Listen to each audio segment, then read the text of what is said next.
Imagine this. You're 15 years old. You live and breathe basketball. Every day after school, you're on the court, shooting, dribbling, dreaming. You can already see yourself wearing that varsity jacket, playing under the Friday night lights, hearing the crowd chant your name. And then you get cut. Not benched, not given less playing time. Cut. Your name isn't on the list. You're told you're not good enough, not tall enough, not ready. How would you respond? Would you quit? Would you let that rejection define you? Or would you do what Michael Jordan did and turn that moment of devastation into the fuel for one of the most legendary careers in sports history? Today, we're diving deep into the story of Michael Jordan's greatest failure and the ancient Stoic principle that transformed him from a heartbroken teenager into the most dominant athlete the world has ever seen. This isn't just a story about basketball. It's a story about resilience, about controlling what you can control, and about how the obstacles we face become the foundation of who we become. Let's begin.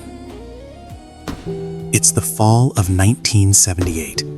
Laney High School in Wilmington, North Carolina.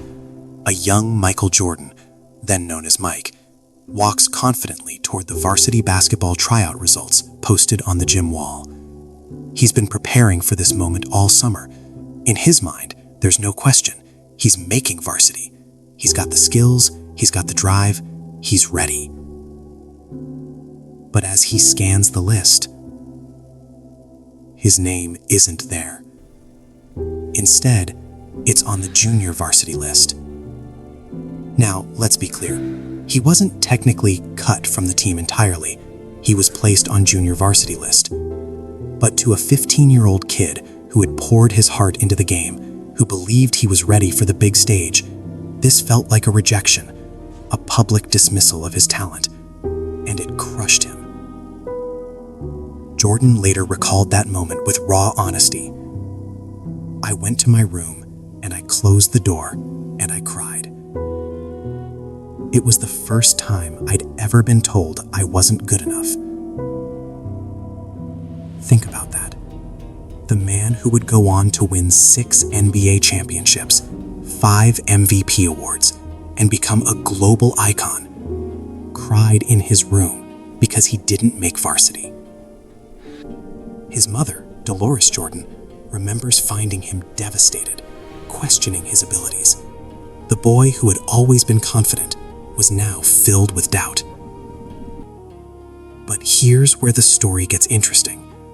Because what Michael Jordan did next wasn't just about basketball. It was about a fundamental shift in mindset, a shift that the ancient Stoics would have recognized immediately. Let's travel back 2,000 years to ancient Rome, to the writings of Marcus Aurelius, the philosopher-emperor who ruled one of the greatest empires in history.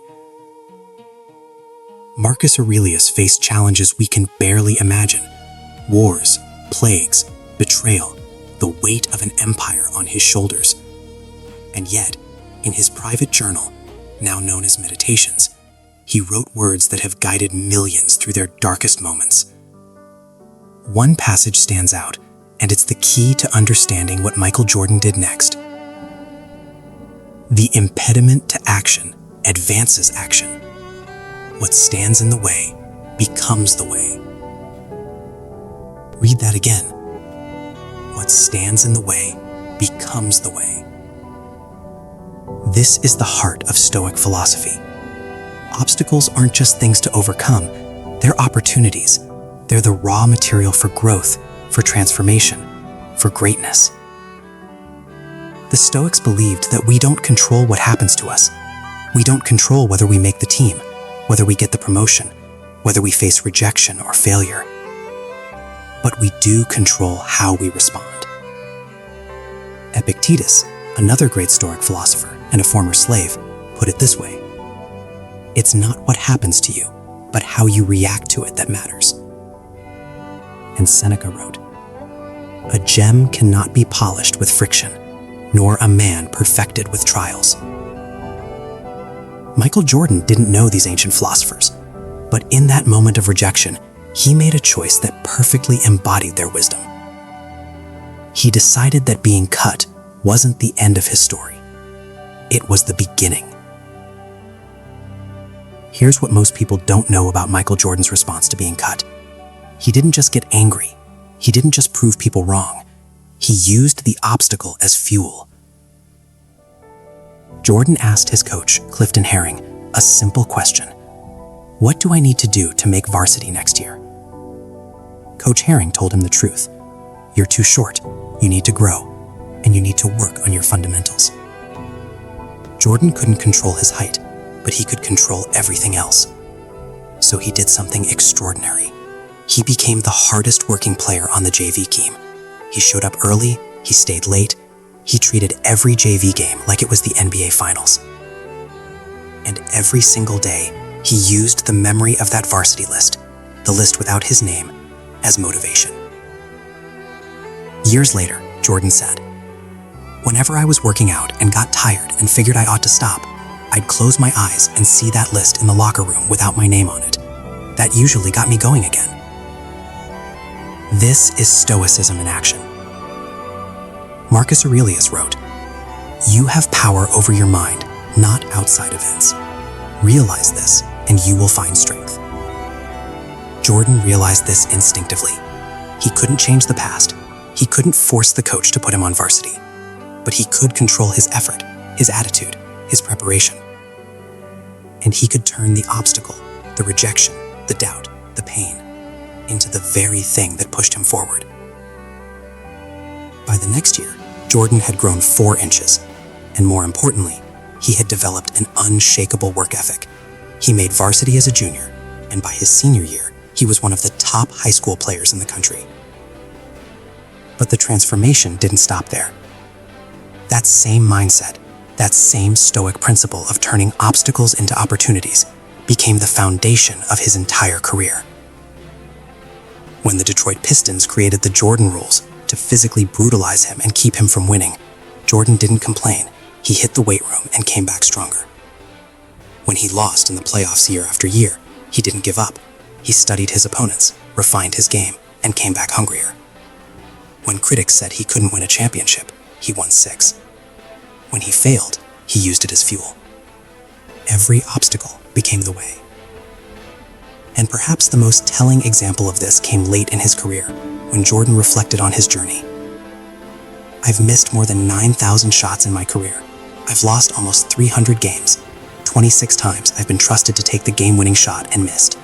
I've failed over and over and over again in my life, and that is why I succeed." That's not just confidence, that's Stoic wisdom. Seneca wrote, "Difficulties strengthen the mind, as labor does the body."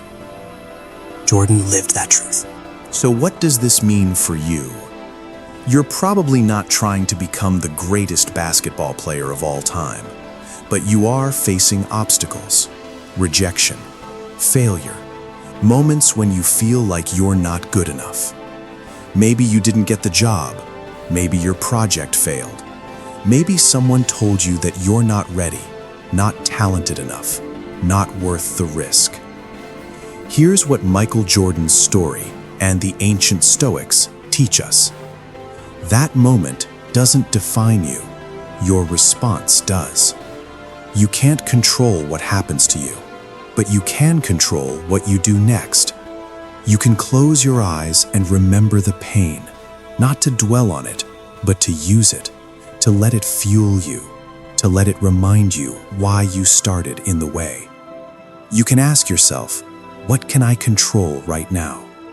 Not the outcome, not other people's opinions, but your effort, your focus, your attitude. Marcus Aurelius put it perfectly. Waste no more time arguing what a good man should be. Be one. Stop waiting for the perfect moment. Stop waiting for permission. Stop letting the obstacle paralyze you. Here's your challenge. Think of one obstacle you're facing right now.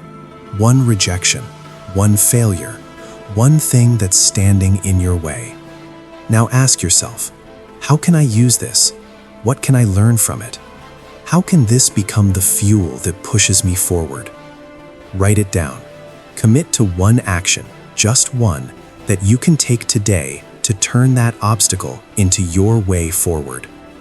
Maybe it's showing up early. Maybe it's practicing when no one's watching. Maybe it's asking for feedback and actually using it.